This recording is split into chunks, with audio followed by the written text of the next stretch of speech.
4টে round বাকি আছে এবং ওই 5টা রাউন্ড, আর এই 5টা রাউন্ড কিন্তু টোটালটাই আমাদের এরিয়া, মানে 73, 82 এগুলো হচ্ছে আমাদের প্রায় 20-25 হাজার প্লাস হবে আরো। এরা সেই সময় সব গুন্ডাদের নিয়ে ঢুকেছে, ঢুকে একদম পুরো ডিও আরও সিআরপিএফ কে নিয়ে পুরো গাদা গাদা লোক ঢুকে আমাকে তো মারধর করেছেই, এজেন্টদের মেরে তাড়িয়েছে, চ্যাংদোলা করে করে বের করেছে সিআরপিএফ এর হেল্প নিয়ে, এবং টোটাল মেশিন কারচুপি করছে।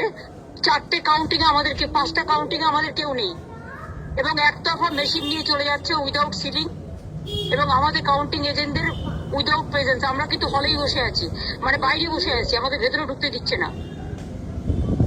এইরকম অত্যাচার, অমানবিক অত্যাচার। একটা এসআইআর ভোট কাটা, 2 হচ্ছে এত মানুষকে ভোট, মানে বিশেষ করে ভোট দেওয়ার পরেও জোর করে লুট করছে, লোডশেডিং করে বিভিন্ন এলাকায় মেশিন লুট করেছে।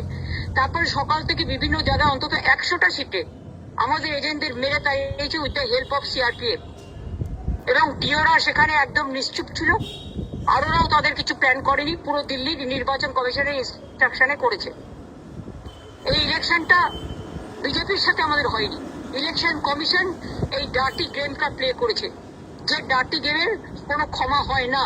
এখানে আমরা এখনো বলছি, আমরা 200+ সিটে আমরা এগিয়ে আছি, এগিয়ে ছিলাম, কিন্তু সেখানে সব কাউন্টিং এজেন্টদের ঘাট ধাক্কা দিয়ে বের করে দিয়ে ইভিএম মেশিন লুট করেছে। ওয়ান সাইডেড বিজেপির গুন্ডা বাইরে বসে আছে, ভেতরে বসে আছে, আর আমাদের কাউন্টিং এজেন্ট আমি সহ আমরা বাইরে 3 ঘন্টা বসে আছি। আর কতক্ষণ এভাবে চলবে?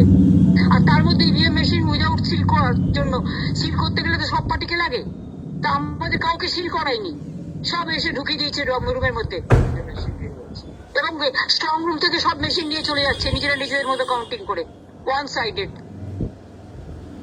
আর ডিও আমাকে বলে গেল, ম্যাডাম আপনাদের এআইটিসি কে অন্তত আমরা অ্যালাউ করবো, আপনাদের পাস দেবো, আপনাদের এজেন্টদের ডেকে পাঠান। আমি সবাইকে ডেকে পাঠালাম, আমাকে 2 ঘন্টা টাইম দিল, আমি 1 ঘন্টার মধ্যে সব ডেকে পাঠালাম, but they are not allowed, even I am not allowed. এটা কি ইলেকশন? এটা অ্যাট্রসিটিস। এইভাবে জেতার কোনো মানে হয়? এটা জেতা নয়, এটা অনৈতিকতা, এটা নীতির জয় নয়, এটা আদর্শের জয় নয়, এটা হচ্ছে বিজেপির সবচেয়ে বড় পরাজয়। একতরফা নির্বাচনটা করলো, কাউন্টিংটা পর্যন্ত কাউকে ঢুকতে দিচ্ছে না। অনেক জায়গায় এখনো আমাদের জিতেছে, তাদের সার্টিফিকেটও দেওয়া হয়নি। ভ্যানিশ কুমার নিজেকে কি ভাবে? একদিন নিজে ভ্যানিশ হয়ে যাবে, তখন কি হবে? এটা চ্যালেঞ্জ হবে না? আমরা তো চ্যালেঞ্জ করবো, আমরা প্রত্যেকটা এভিডেন্স রেখেছি। ইভেন মনোজ অগরওয়ালকেও আমি টাইম টু টাইম SMS দিয়েছি, আমি আরোকে কমপ্লেন লেটার দিয়েছি, আমি ডিওকে আমাদের হয়ে কমপ্লেন করেছি, অন্যান্য ক্যান্ডিডেটরাও করেছে, কিন্তু ওয়ান সাইডেড। প্রথমে তো আমাকে আসতে দিচ্ছিল না, রাস্তা ব্লক করে দিয়েছিল, তারপর আমি কোনোভাবে এসে ঢুকেছি। তখন থেকেই দেখছি এখানকার ক্যান্ডিডেট এবং তাদের ইন্ডিপেন্ডেন্ট 4টে ক্যান্ডিডেট এবং এজেন্টদের নিয়ে, এবং 4টে করে প্লাস এজেন্টদের নিয়ে 5 জন করে এজেন্ট এক একটা চেয়ারে বসে আছে, আর আমাদের একজনকেও ঢুকতে দিচ্ছে না।